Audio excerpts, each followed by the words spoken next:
is God.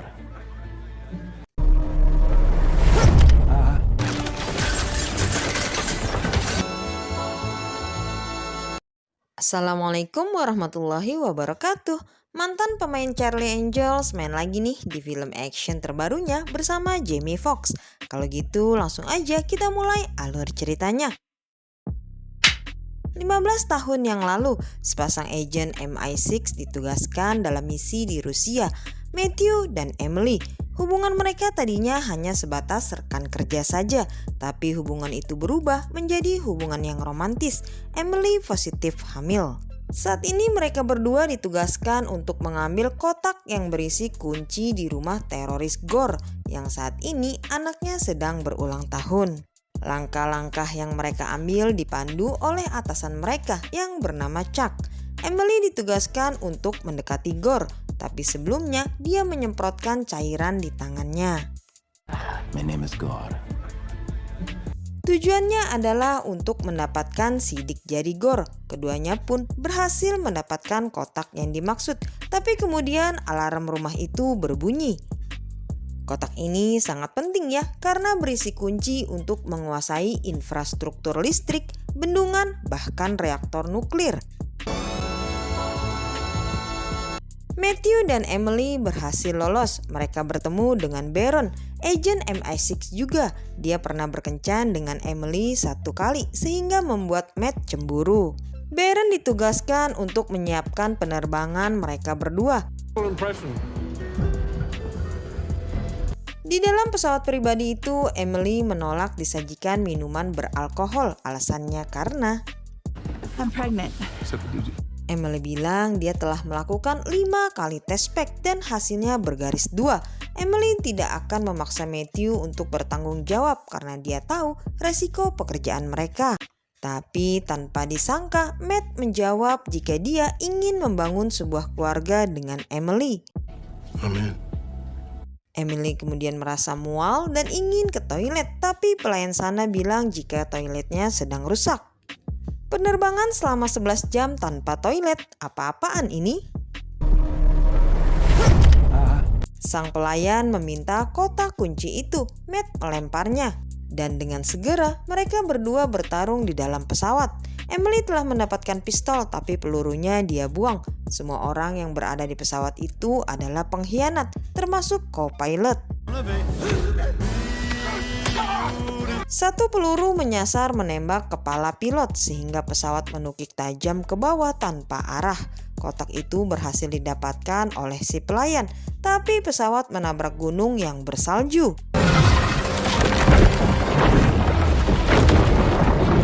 Matt memakaikan Emily sebuah parasut. Dia hanya berpesan jaga bayi itu baik-baik, tapi Emily merangkul Matt dengan pahanya yang kuat sehingga mereka berdua berhasil selamat.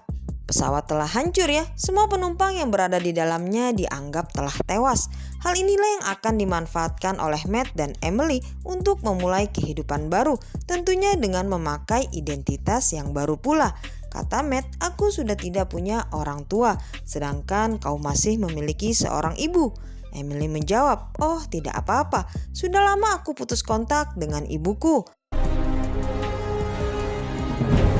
Kita kembali ke masa sekarang. Setelah 15 tahun membangun sebuah keluarga, keduanya masih saja terlihat kompak. Matt dan Emily dikaruniai 2 orang anak. Yang perempuan bernama Alice, usianya 14 tahun, dan adiknya bernama Leo. Leo adalah seorang kutu buku dan suka bermain video game. Matt dan Emily mengantar kedua anaknya menuju sekolah. Di dalam mobil, Emily mencoba untuk membangun keakraban antara ibu dan anak dengan mengajak Alice menonton bersamanya. Tapi Alice menolak dengan alasan dia sudah punya janji untuk belajar dengan temannya. Alice yang mulai beranjak remaja sudah mulai banyak berubah ya. Terlebih lagi ibunya sangat protektif terhadapnya. Emily sampai membeli sepasang teropong untuk melihat Alice berpegangan tangan dengan seorang laki-laki. Berbeda dengan Leo yang suka memakai cincin kesehatan di jempolnya.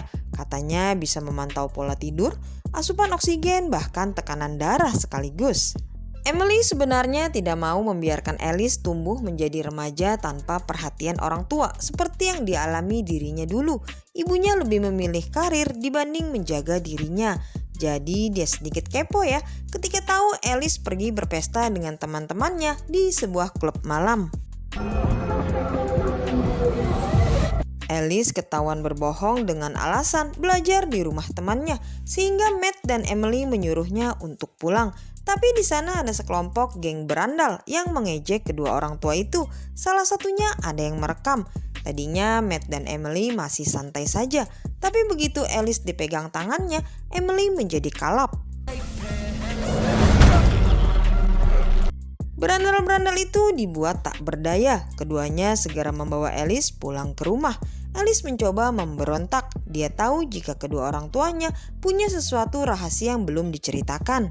Namun lagi-lagi ibu dan ayahnya beralasan jika mereka jago berantem karena dulu pernah ikutan kelas taekwondo. Emily curhat kepada Matt. Katanya keributan di klub malam itu membuat dia merasa hidup kembali. Seakan-akan ada bagian dirinya yang dulu hilang dan muncul kembali. Keesokan harinya ada seseorang yang mengetuk pintu rumah mereka. Dia adalah Chuck, mantan pimpinan Matt dan Emily dulu. Chuck tahu rumah mereka berkat video yang beredar di sosial media. Kata Chuck, nyawa kalian berdua terancam karena sampai saat ini Gore masih mencari kotak yang kalian curi. Kotak itu tidak ditemukan di TKP. Chuck bilang orang-orang yang menyerang mereka di pesawat kemungkinan ulah dari Baron, mantannya Emily. Sekarang dia yang menjadi pimpinan MI6, sedangkan aku sudah dipecat. Dan tiba-tiba saja Chuck tertembak dan tewas. Di luar rumah ternyata sudah banyak orang yang mengincar mereka berdua. Emily berhasil mengendarai mobilnya bertujuan untuk menjemput kedua anak mereka. Di dalam pengejaran itu, Matt mengaku jika kotak itu ada sama dia. Matt menyimpan kotak itu di rumah Ginny, ibunya Emily. Matt bilang itu adalah tempat yang paling aman di dunia ini. Emily mau marah ya, tapi semua percuma. Yang penting kalahkan dulu penjahatnya. Sebuah trik dimainkan, masukkan sebutir permen Mentos ke dalam botol Coca-Cola besar. Setelah itu tutup dan lempar ke mobil musuh.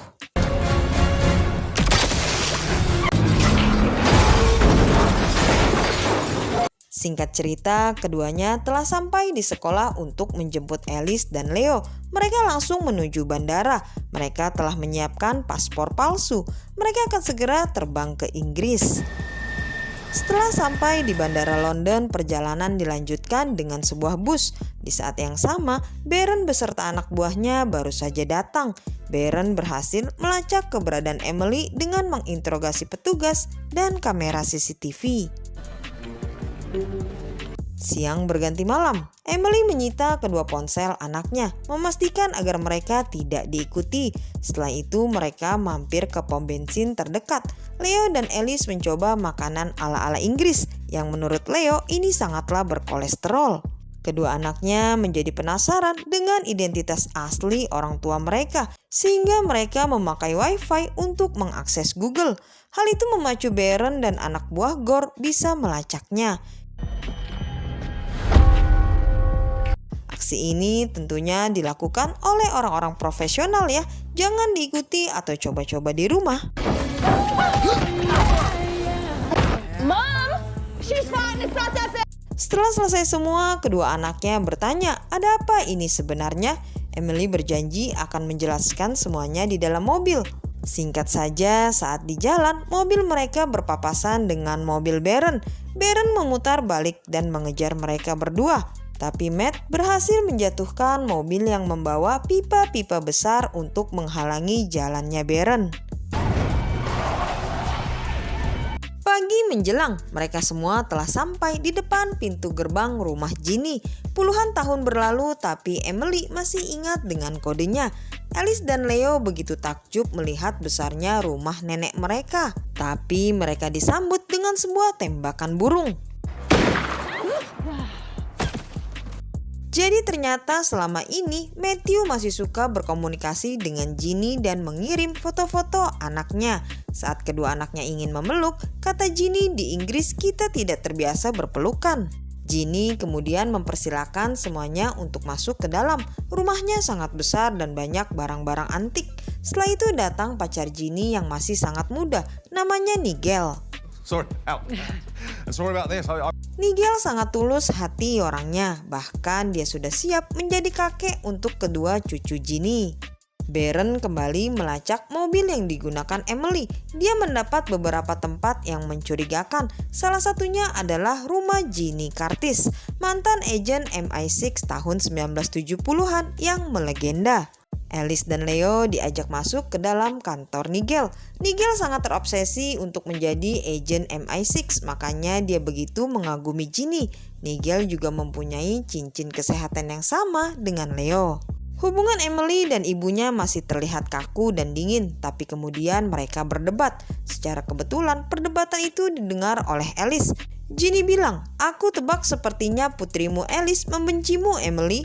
Bukankah itu sama seperti kau membenciku?"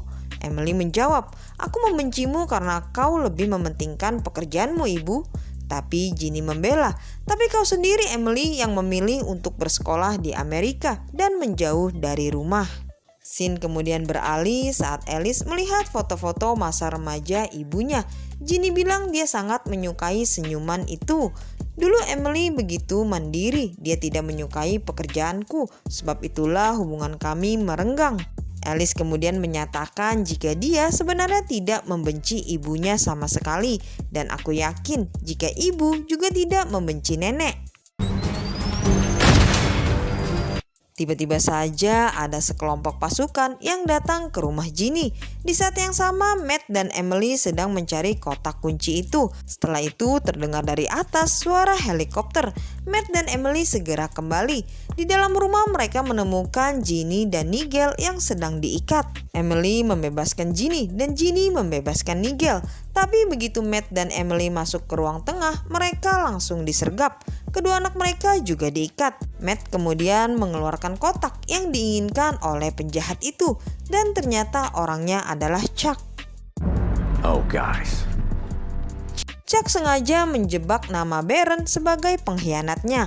Dia melakukan ini karena dulu sewaktu kecelakaan pesawat misinya menjadi berantakan. Pimpinan organisasi memecatnya. Chuck menjadi pengangguran dan pernikahannya pun berantakan. Untuk itulah dia membalas dendam kepada Matt dan Emily. Mau tidak mau, Matt menyerahkan kunci itu. Daphne menyambungkannya ke laptop. Setelah diperiksa, kotak itu memang asli. Di lain sisi, kita melihat jika Ginny sudah mulai beraksi. Satu persatu petugas berhasil dilumpuhkannya. Aksi Ginny ini tidak disia-siakan oleh Matt dan Emily untuk melawan juga, tapi Chuck tetap menyandera kedua anak mereka. Alasannya adalah agar Matt dan Emily tidak ikut campur soal transaksi jual beli kotak berharga yang akan berlangsung malam ini juga. Matt dan Emily dibuat pingsan, sedangkan Alice dan Leo dibawa dengan helikopter. Emily dibangunkan oleh Ginny. Mereka mengecek CCTV berharap mendapat petunjuk. Dan benar saja, Leo memberi isyarat pada cincinnya. Ada GPS di dalam cincin itu, sehingga mereka bisa melacak lokasinya. Singkat saja, Matt dan Emily sudah berada di dalam gedung mengikuti GPS Leo. Chuck membawa tamu-tamu untuk melihat pemandangan di luar. Dia menyuruh Daphne mengaktifkan alat itu. Demo yang pertama dilakukan adalah mematikan listrik di luar. Setelah itu, listrik di dalam gedung. Dengan alat ini, mereka bisa menguasai infrastruktur listrik di dunia. Matt dan Emily naik ke lift mengikuti anak buah Chuck. Setelah itu demo yang kedua dijalankan. Alat itu dapat membuka dan menutup pintu bendungan di setiap penjuru dunia, sehingga mereka dengan leluasa bisa menentukan kapan akan terjadinya bencana banjir. Polisi kelautan Inggris menjadi paniknya karena ada yang meretas sistem mereka. Emily dan Matt telah sampai di lantai yang tepat, tapi terlebih dahulu mereka harus menghadapi anak buah Chuck. Chuck membuka harga awal $150 juta. Tawar-menawar berlangsung hingga harga itu deal di $250 juta. Where do you think you're going? Emily dan Matt baru saja selesai dan mau masuk ke ruangan Chuck, tapi Baron datang di saat yang sama. Baron menjelaskan jika mereka bukan datang untuk menangkap Emily dan Matt, melainkan untuk menangkap Chuck yang sedang menjual alat yang dicari oleh MI6. Tapi sayang, Chuck melarikan diri ya.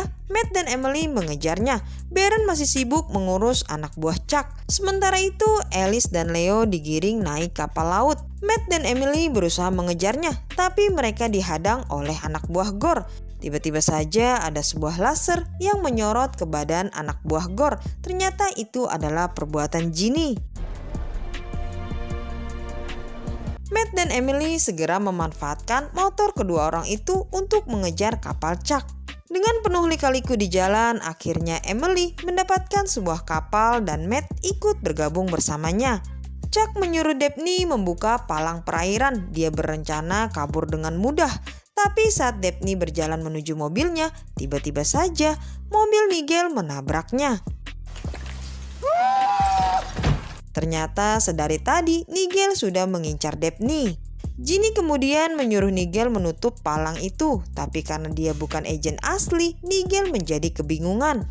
Aku belum belajar sampai ke bab ini, jadi tunggu sebentar ya. Kapal Emily kemudian berhasil mendekati kapal Chuck. Matt juga berhasil naik ke atas kapal itu. Kekacauan terjadi di atas kapal ya. Leo dan Ellie saling membantu satu sama lain. Mereka berhasil menumbangkan satu musuh. Dan pada akhirnya Nigel berhasil menutup palang perairan itu. Kapal Chuck akan segera menabrak. Alice dan Leo diceburkan ke dalam perairan. Matt dan Emily membalas perbuatan Chuck atas anak-anak mereka. Dan setelah itu, kapal menabrak palang tersebut.